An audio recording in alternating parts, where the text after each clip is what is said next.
ସବୁ ପିଲାଙ୍କ ପାଇଁ ଖୁସି ଖବର, ବହୁତ ଗୁଡ଼ିଏ ଏଇ ସ୍କଲାରସିପ୍ ପଇସା ମିଳୁଛି। ହଷ୍ଟେଲ ବାଲାଙ୍କ ପାଇଁ ତ କିଛି ଅଧିକା ରହିଛି ଏବଂ ଓଡ଼ିଶା ବାହାରେ ଯଦି ପଢ଼ୁଛନ୍ତି ତେବେ ତୁମ ପାଇଁ ବି ମଧ୍ୟ ଅଧିକା ରହିଛି। ନା ଏଇ ସ୍କଲାରସିପ୍ର ନାଁ ହେଉଛି ସୁଦକ୍ଷା ସ୍କିମ୍, ଯେଉଁଟା ଯୋଜନା ଓଡ଼ିଶା ଗଭର୍ଣ୍ଣମେଣ୍ଟ। ଏଇଟା ହେଲା ଏଇ ଏକାଡେମିକ୍ ଇୟର୍ର, ଯେଉଁଟା 2025-26 କ'ଣ ରହିଛି ଦେଖନ୍ତୁ, ଭଲକି ଦେଖାଉଛି। ଏଇଟା କ'ଣ ରହିଛି, ଟୁ ଇନକ୍ରିଜ୍ ଗାର୍ଲସ ଏନରୋଲମେଣ୍ଟ। ଏଇଟା କେବଳ ଗାର୍ଲସ ମାନଙ୍କ ପାଇଁ, ଏଇଟା କେବଳ ଗାର୍ଲସ ମାନଙ୍କ ପାଇଁ।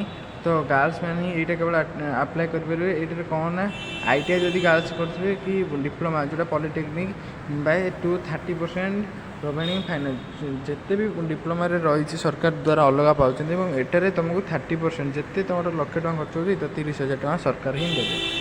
ତ ବୁଝିପାରିଲେ ନା। ତ ଏଇଟା ଦେଖନ୍ତୁ ଗାର୍ଲସ ସପୋର୍ଟ କ'ଣ ରହିଛି, ଆପ୍ରେଣ୍ଟିସ୍ ସପୋର୍ଟ ଯଦି ହଷ୍ଟେଲ ମାନଙ୍କ ପାଇଁ 1,500 ଟଙ୍କା, ଆଉ ଡେ ସ୍କଲାର ମାନେ ଯଦି ଡେଲି ଯିବା ଆସିବା କରୁଛନ୍ତି ତାଙ୍କ ନେଇ 500 ଟଙ୍କା ମାସକୁ, ତାଙ୍କ ନେଇ 1,000 ଟଙ୍କା ମାସକୁ ଏକ୍ସଟ୍ରା ଅଛି ଯେଉଁମାନେ ହଷ୍ଟେଲରେ ରହିବେ।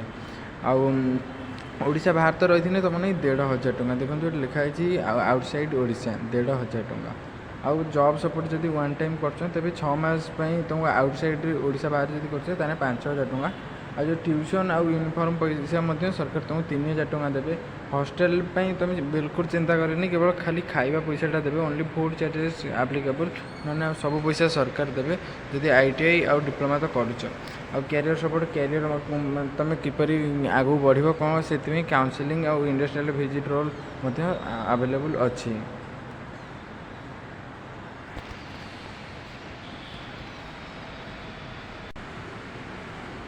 ଆଉ ଦେଖନ୍ତୁ ଆପ୍ଲିକେସନ୍ର ଟାଇମ୍ ଲାଇନ୍ କେତେ ରହିଛି ନା, ଆରମ୍ଭ ହୋଇଗଲାଣି ଏଇ 8 ସେପ୍ଟେମ୍ବରରୁ 3ଟା ବେଳୁ ଏବଂ 27 ଅକ୍ଟୋବର ଯାଏଁ ଅଛି। ଯଦି ବି ଆପ୍ଲାଏ ତୁମେ କରିବାକୁ ଚାହୁଁଛ, ବାହାରେ ଘରୁ ନ ଯାଇକି ନିଜେ ଘରେ ବସିକି ଆପ୍ଲାଏ କରିବାକୁ ଚାହୁଁଛ, ତେବେ ଆମର ହ୍ୱାଟ୍ସଆପ୍ ଗ୍ରୁପ୍ କି ଟେଲିଗ୍ରାମ ଗ୍ରୁପ୍ରେ ଡାଇରେକ୍ଟ ମେସେଜ୍ କରିପାରିବ ଆମକୁ। ଆମ ଟିମ୍ ଅଛି, ସେ ତୁମର ସବୁ ଡକୁମେଣ୍ଟ ଯାହା ଦରକାର ଏବଂ ଏଇଟା 100% ଟ୍ରଷ୍ଟେବୁଲ୍, କାରଣ ଓଡ଼ିଶା ପିଲାଙ୍କୁ ମୁଁ କେବେ ବି ଠକିବେନି। ମୋର ଭିଜନ୍ କେବଳ ଓଡ଼ିଶାବାସୀମାନେ କାହିଁ ଜନସେବା କେନ୍ଦ୍ର ଯାଇକି ଏଠି 100-200 ଟଙ୍କା ଦେବେ, ଏଠି ସେ 50 ଟଙ୍କା କି 20-30 ଟଙ୍କା ଆମେ ରଖୁଛୁ। ସେତିକି ଦେଇ ତୁମେ ଆପ୍ଲାଏ କର ଏବଂ ପଇସାଟି ଯେଉଁ ଫର୍ମଟି ଆସିବ ସେଇଟା ତୁମକୁ ମିଳିଯିବ। ଆଉ ତୁମେ ଏଇଟା ନେଇକି ଡାଇରେକ୍ଟ କଲେଜରେ ଡିପୋଜିଟ୍ କର, ସରକାର ପଇସା ଛାଡ଼ିଲେ ତୁମ ପାଖକୁ ଆସିବ। ଆପ୍ଲାଏ କରିବା ଭିତରେ ହ୍ୱାଟ୍ସଆପ୍ ଆଉ ଟେଲିଗ୍ରାମ ଯେଉଁ ଗ୍ରୁପ୍ ଆଉ ଚ୍ୟାନେଲ୍ ଅଛି ସେଥିରେ ଜଏନ୍ ହେଇକି ଡାଇରେକ୍ଟ ତୁମେ ଭାଇ ମୋର ଏମିତି କରିବାର ଅଛି ମେସେଜ୍ କର। ଆଉ ତାପରେ ଦେଖ ଇନଷ୍ଟିଟ୍ୟୁସନ୍ ଭ୍ୟାଲିଡିଟିଟା ତୁମ କାମ ନୁହେଁ, ଏଇଟା ସେ କରିବେ। ଆଉ ଏଲିଜିବିଲିଟି କ୍ରାଇଟେରିଆ କ'ଣ ରହିଛି, ଓଡ଼ିଶାର ରେସିଡେଣ୍ଟ ସାର୍ଟିଫିକେଟ୍ ଥିବା ଦରକାର, ଆଉ ଗଭର୍ଣ୍ଣମେଣ୍ଟ ପଲିଟେକ୍ନିକ୍ କି ଡିପ୍ଲୋମା କରୁଥିବା ଦରକାର। ମାନେ ITIଟା ତୁମର ଯେଉଁ ଗଭର୍ଣ୍ଣମେଣ୍ଟ ରହିଥିବା ମିନିମମ୍ ଆଟେଣ୍ଡାନ୍ସ 80% ଥିବ। ଆଉ ଆଧାର ସେଟିଂ ଯଦି କରିନାହାନ୍ତି ତେବେ ମୋତେ ଟେଲିଗ୍ରାମ ଗ୍ରୁପ୍ରେ ଜଲ୍ଦି କୁହନ୍ତୁ କି ହ୍ୱାଟ୍ସଆପ୍ ଚ୍ୟାନେଲ୍ରେ କି ହ୍ୱାଟ୍ସଆପ୍ ଗ୍ରୁପ୍ରେ, ଭାଇ ମୋର ଆଧାର ସେଟିଂ ହେଇନି, ମୁଁ ତୁମର ଆଧାର ସେଟିଂ ମଧ୍ୟ କରିଦେବି। ଯଦି ଆପ୍ଲାଏ କରୁଛ ତାହେଲେ ଏଇଟା ତୁମ ନେଇ ଫ୍ରି ରହିବ। ଆଉ ଡକୁମେଣ୍ଟ ଆଧାର କାର୍ଡ଼, ରେସିଡେନ୍ସ ସାର୍ଟିଫିକେଟ୍ ଏଗୁଡ଼ା ସବୁ ଦେଖେଇଦେବ, ଏତିକି ଡକୁମେଣ୍ଟ। ଆଉ ବୋନାଫାଇଡ଼ ସାର୍ଟିଫିକେଟ୍ ଯଦି ନାହିଁ ତାହେଲେ ମୋତେ ବି ଯେଉଁ କେଉଁଥିରେ ହ୍ୱାଟ୍ସଆପ୍ ଗ୍ରୁପ୍ରେ ମୋତେ ମେସେଜ୍ କର, ଭାଇ ମୋର ବୋନାଫାଇଡ଼ ସାର୍ଟିଫିକେଟ୍ ନାହିଁ। ଏଇଟା ଥିଲେ ତୁମକୁ ଅଧିକ ପଇସା ମିଳିବ। ଏଇଟା ହେଲା ହଷ୍ଟେଲ ପିଲାଙ୍କ ପାଇଁ, ହଷ୍ଟେଲ ପିଲା ଏଠି ରହୁଛନ୍ତି ବୋଲି ପ୍ରମାଣ, ବୁଝିପାରିଲେ ନା। ତାପରେ ଆପ୍ଲାଏ କେମିତି କ'ଣ କରିବେ, ଏଇ ତ ଆପ୍ଲାଏ ବି ଲେଖା ହେଇଛି। ଆଉ ତୁମେ ଯଦି ଆପ୍ଲାଏ କରିବାକୁ ଚାହୁଁଛ ଏଇ ସୁଦକ୍ଷା ଯୋଜନାଟାକୁ, ତେବେ ମୋତେ କହିପାରିବ, ମୁଁ ତୁମର ଆପ୍ଲାଏ କରିଦେବି, କିଛି ଟେନସନ୍ ନେବାର ନାହିଁ। ଆଉ ଏଇ ଯେଉଁ ଅପରଚ୍ୟୁନିଟି ଆସିଛି ଏଇଟାକୁ ଟୋଟାଲ୍ ମିସ୍ କରନ୍ତୁ ନାହିଁ। ଏଇଟା ଏଇ 27 ଅକ୍ଟୋବର ଯାଏଁ ଅଛି ଲାଷ୍ଟ ଡେଟ୍, ଶୀଘ୍ର ଆମକୁ ଆପ୍ଲାଏ କରିବାର ଅଛି।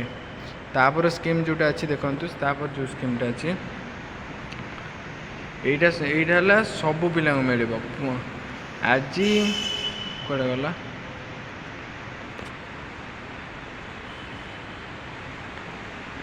ଏଇ ତ ରେଗୁଲାର ଷ୍ଟୁଡେଣ୍ଟ ହୋଇଥିବା ଦରକାର। ଏଇଟା କେବଳ, ଏଇଟା ମଧ୍ୟ ଗାର୍ଲସ ମାନଙ୍କ ପାଇଁ, ଯେ ଗାର୍ଲସ କେବଳ ତାଙ୍କରି ମାନଙ୍କ ପାଇଁ, ପୁଅ ପିଲାଙ୍କ ପାଇଁ ବହୁତ ଅନ୍ୟାୟ ହେଉଛି। ଏଇଟା ବି ପୁଅ ପିଲାଙ୍କ ପାଇଁ ମଧ୍ୟ କରିବାର ଅଛି, କାରଣ ପୁଅ ପିଲା ବି ବହୁତ ଲୋୟର ବ୍ୟାକଗ୍ରାଉଣ୍ଡରେ ମଧ୍ୟ ଅଛନ୍ତି। ଆଉ ଏଇଟା ହେଲା ସବୁ ୟୁନିୟନ୍ ଟେରୋରିଷ୍ଟକୁ ଦିଆହେଉଛି। ଗଭର୍ଣ୍ଣମେଣ୍ଟ କଲେଜରେ କିମ୍ବା ଗଭର୍ଣ୍ଣମେଣ୍ଟ ସ୍କୁଲରେ ପଢ଼ୁଥିବା ଦରକାର, 12th କ୍ଲାସ୍ ପାସ୍ ହୋଇଥିବା ଦରକାର ରେଗୁଲାର ଷ୍ଟୁଡେଣ୍ଟ ଭାବରେ। ଆଉ କ'ଣ, ଫାର୍ଷ୍ଟ ଇୟର୍ ଏଇ ବର୍ଷ ତା'ର ଫାର୍ଷ୍ଟ ଇୟର୍ ହୋଇଥିବା ଦରକାର, ରେଗୁଲାରରେ ପଢ଼ୁଥିବା ଦରକାର। ଆଉ ପ୍ରାଇଭେଟ୍ କି ଯଦି ଆଉ କେଉଁଠି କ'ଣ ଅଛି ତାହେଲେ ସେଇଟା ଇଣ୍ଡିଆ ଭିତରେ ହୋଇଥିବା ଦରକାର। आउ आम स्टेट मध्य अच्छी ओडिशा ये देखो ओडिशा मध्य अच्छी एटा एतिक राज्य को मिलबार अच्छी आउ डॉक्यूमेंट कौन रिक्वायर्ड अच्छी डॉक्यूमेंट भी तुमको कहीदे डॉक्यूमेंट डॉक्यूमेंट डॉक्यूमेंट ये तो डॉक्यूमेंट पढ़ाइला डॉक्यूमेंट कौन रिक्वायर्ड पासपोर्ट साइज फोटो जदि अप्लाई करेंगे चाहते तेज आमको कहींपारे आउ फोटो आउ 2 inch recent colour of face view ये 6 मास पूर्व जोटा फोटो उठे सहीटा आउ सेल्फी फोटो टोटाल भी अपलोड करेंगे यहाँ कटा हम आउ क्लीयर इमेज ऑफ आउ सिग्नेचर गोटे धला पेपर तुम सिग्नेचर सहीटा दरकार आउ आधार कार्ड आउ a clear coloured on edited soft copy of the front page Aadhaar card रो एडिटेड है नथिबो जेमती सेटार गोटे दरकार आउ डोनट स्क्रीनशॉट टोटाल भी कि ब्लड हो जाइथिने एटा हबो नै जदि ब्लर हो जाइथि माने झापसा देखाउथबो ताने हेटा सबमिट करिवे नाही आउ बैंक डिटेल्स तुमको दबाव पड़ो बैंक डिटेल्स जमती आईएफसी कोड आउ तुम अकाउंट नंबर बैंक नेम ये देखो ये से पूरा लिखी दी do not submit document are blurred not clearly readable having over writing जब ओवर राइटिंग हो जाए तुम अपलोड कर आउ क्लास 10 भी मार्कसीट दरकार सॉफ्ट कॉपी गोटे अन एडिटेड होता दरकार माने एडिटेड न होता दरकार एडिटेड होगले सी जानीपर ना तो एडिट करेंगे ना अप्लाई जब करने चाहते तेज कहे व्हाट्सएप कि टेलीग्राम ग्रुप रे कहतु भाई मोर अप्लाई करार अच्छी मुझे अप्लाई करने चाहिए तुम अप्लाई करदेवी बुझिपारे ना किसी कथा नहीं भाई तुम अच्छी सबुठ साथ देव तुम अप्लाई करदेमी आउे कौन अच्छी देखो क्लास 12 माने ये वर्ष जो तुम तो +3 कर कि डिप्लोमा कि ITI कर ना नहीं तो तापर ये जो +2 सर तार गोटे मार्कसीट जेरक्स ब्लर हो नाउ college admission college admission bonafide certificate होती तुम पर नथिबो बोनाफाइड सर्टिफिकेट मुझे तुमको देदेवी टेलीग्राम ग्रुप रे कि व्हाट्सएप ग्रुप रे डायरेक्ट मागिले भी देदेवी ना अपलोड करदेमी तुम जॉइन हो जाओ आउ कौ वर्ष तुम कोर्स स्टार्ट है आउ एकेडमिक ईयर आउ सब ये सील साइन ये सब से ने तुम ये मुंड खेल किसी नहीं तुम जो अप्लाई करा कथा कह मत भाई ये अप्लाई करार अच्छे मुझे करदेमी तापर देखो यहाँ लास्ट डेट कौन अच्छे फास्ट राउंडटा जोटा 10 सेप्टेम्बर रु 30 सेप्टेम्बर माने यही 30 सेप्टेम्बर लास्ट आउ सेकेंडटा पुणी जानुरी जाते अने पूर्व शीघ्र जाई रेजिस्ट्रेशन करके